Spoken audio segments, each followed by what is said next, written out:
convirtió el corazón en llamas y lo convirtió en un lago helado. Es horrible sentirse así, de congelado. Lo peor no es que duela, que lo peor no es el llanto. Lo peor es sentir que ya no lo aguanto. ¿Alguna vez sentiste amor o estuviste enamorado?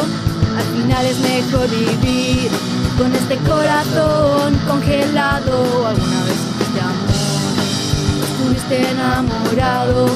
Al final es mejor estar esa droga desenganchado.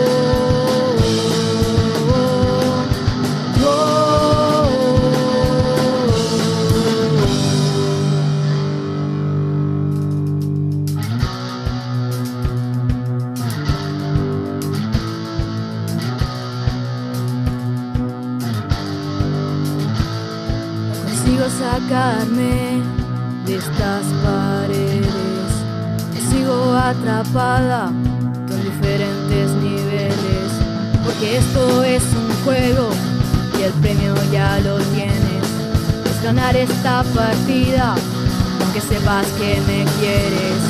¿Alguna vez sentiste amor o estuviste enamorado? Al final es mejor vivir con este corazón congelado. ¿Alguna vez sentiste amor o estuviste enamorado? Al final es mejor estar esa droga desenganchado.